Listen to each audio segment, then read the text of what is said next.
Hi guys, you're welcome back. Thank you so much for clicking. Feminists get triggered by Muslim woman speaker speech. And got a brilliant response. So let's check it out. It's Mount University. And so these are some of the contradictions between feminism and Islam. And this is why feminism and Islam are not only incompatible, but they're actually contradictory. And so when Muslims say, or when anybody says, it's okay to call myself a Muslim feminist because it just means women's rights, we see that that's not the case. And when people say that, Islam contains feminism and therefore it's all well and good, we see that that's not the case because feminism not only is not contained in Islam, but it's actually contradictory to Islam. Thank you so much for listening. Nice. Nice.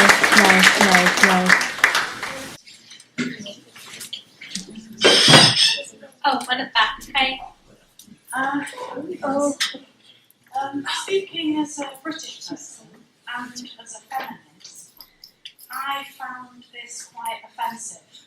I thought a lot of the things you said are stereotyping feminists. Okay. And I also think the title of the talk is quite misleading.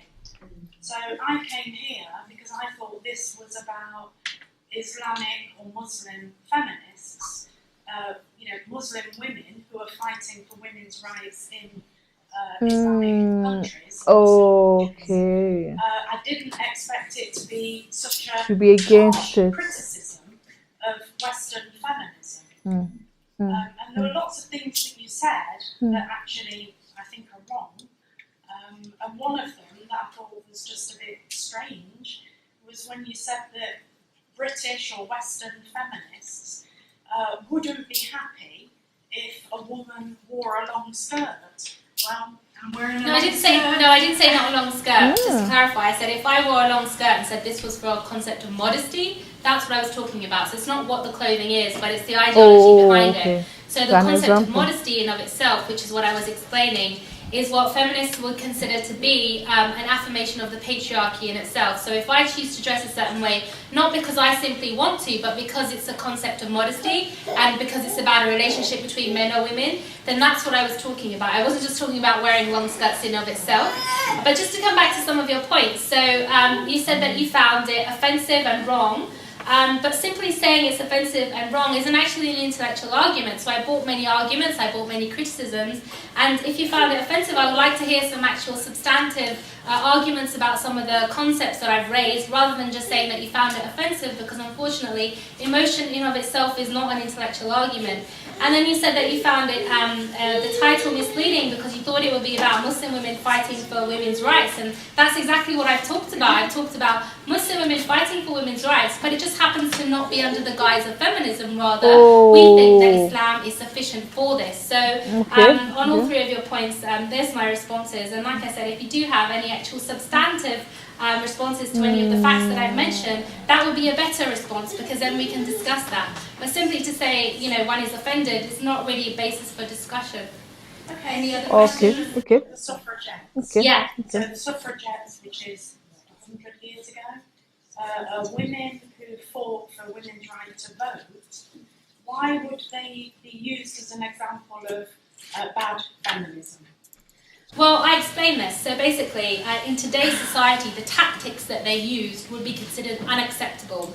Now, historically, when we historicize things that have had, a good, what society considers to be a good outcome, we tend to gloss those things over. In today's society, if any group of society did that, they would be called terrorists. What they did, the methods that they went about. And some historians have also written about this angle, and they actually said that if they hadn't used those tactics, the government or society would have taken them more seriously, because at that time the government couldn't be seen to be yielding to this kind of terrorist activity. They couldn't be seen to give women the vote when they were doing these things, because it would be seen to be yielding to this kind of behaviour in society.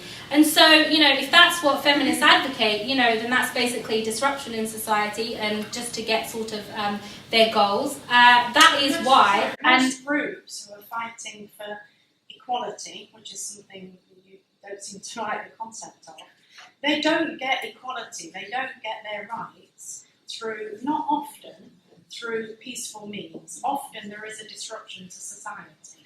Well, the difference is that Islam advocates peaceful means and not disruptive means. And so, for us, no, it's not. It's not a peaceful thing. It's not a peaceful thing either. So let me respond to your point. So you said that I'm not in favour of equality. This is not what I said. I very specifically explained that the liberal concept of equality is very different from the Islamic concept of equality. So let me explain how.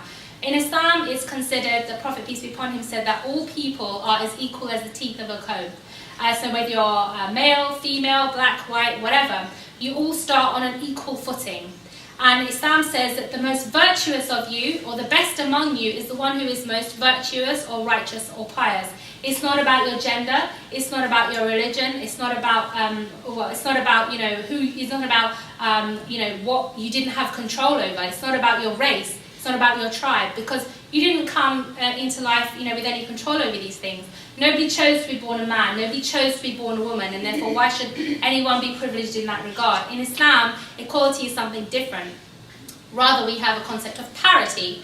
Everybody starts on an equal footing, and then everybody can compete to be in the good things and compete for the better things. And so to say that I'm against equality is a misrepresentation of what I've said. I talked about Islamic equivalents having a different understanding from what the liberal equivalents are, and I also pointed out the flaws in the liberal concept of equality, which if anybody can come back on, that would be great, rather than just saying I don't agree with it and it's something that's great. Like I said, just saying it's great is not actually in and of itself an argument. As for the suffragettes, I also mentioned that they lobbied and campaigned, and they tried to get their vote, like I said, in a system that didn't benefit them anyway. It didn't benefit them. It didn't even benefit the vast majority of men. It only benefits the elite. Islam takes a different position, and it says that you should actually change things from the inside out. You should change fundamentally the structure of society. So in Muslim countries, for example, Muslims must campaign to change the way that government works. They must campaign to change the economic system, the political system, the social system, all of it, inside out. It has to be an overhaul. Symptomatic things, like it's basically just like putting a plaster on the problem. It doesn't solve the issues. So this is Islamic class. I love the fact that this lecturer is very sound. This Muslim lecturer is a very sound woman, very bold, and she stands by what she says. Like, if you misquote her, she'll let you know that no, you misquoted me. This is not what I meant. This is what I meant. No, that's it. So she was talking about feminism when it comes to Islam, and she said feminism and Islam is two-way thing. There's no feminism when it comes to Islam, because the way at which people misuse this word feminism, they feel like when you're a feminism, you have to do this, stand for women rights, do this. They do beyond standing for women rights. I think they overdo things. And she said, yes, we stand for each other. Women should support women when it comes to Islam, but not in a way that, I feel like feminism, even though you're wrong, you're right, they want to stand for you. That's what feminism is. But I think what she said, feminism is not together with Islam, because you can't stand for something that is totally wrong, maybe something that is against their religion, and you expect your fellow Muslim woman to stand with you. No, it's not done that way. But it is something that, yes, they need to stand for you, and the religion accepts it. Maybe like now, there are rights of women in Islam. There are some rights that women own when it comes to Islam. And if the people are against it, or they cheated them when it comes to women rights in Islam, then another Muslim woman can stand for you or fight for your rights.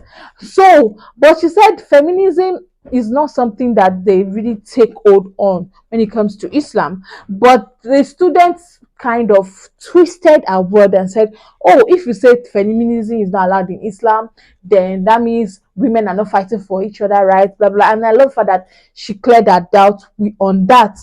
And she also cleared that doubt on so many things when it comes to women in Islam, and when it comes to the society. And I just love how brilliant she sound. I feel like when it comes to studies like this, we kind of misunderstand some words. There are some words that she actually misunderstood. And the woman said, for instance, they say she wear long skirts, this and that. No, she kind of misquoted the lecturer in that aspect. And the lecturer said, it's an example. I'm not saying that this is how it is done in Islam. It's just an example of how things should be done in the society when it comes to Islam. And I love how she just gave her that brilliant answer. I really love. I'm sure our class or our lecture will be an interesting one.